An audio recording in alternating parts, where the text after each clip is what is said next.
In 1888, there was a famous scientist who made so many discoveries and made a fortune from his inventions.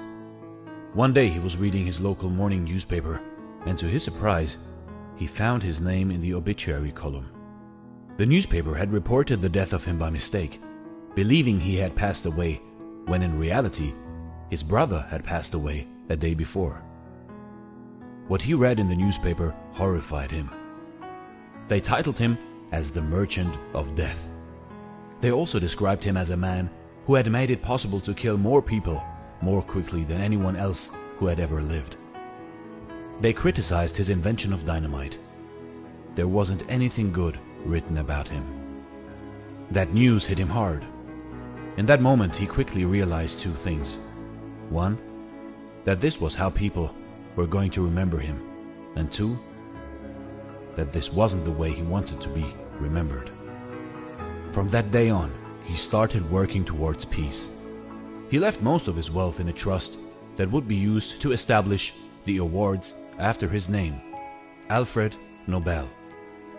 And that is how the Nobel Prize was created, as an award for people who make outstanding achievements to mankind in subjects that always interested Alfred Nobel: physics, chemistry, medicine, literature, and peace. Today, everyone is familiar with the Nobel Prize. While relatively few people know how Alfred Nobel made his fortune, it was through the invention of dynamite. And nobody knew that a simple newspaper incident changed his life. Alfred Nobel had an opportunity granted to him that very few people have: to read his obituary while alive.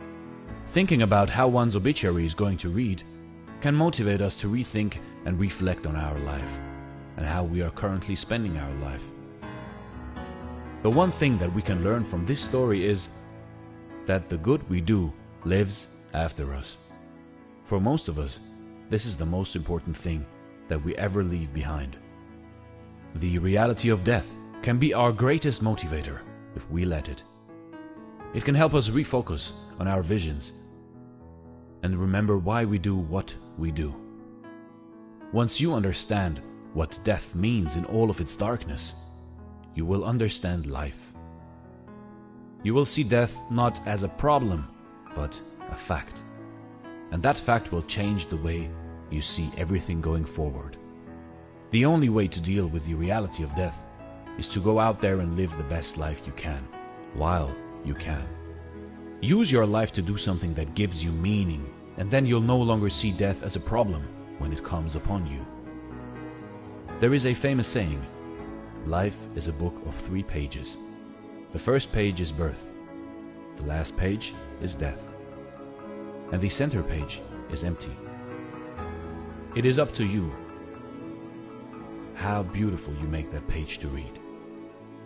Thanks for watching, and stay blessed.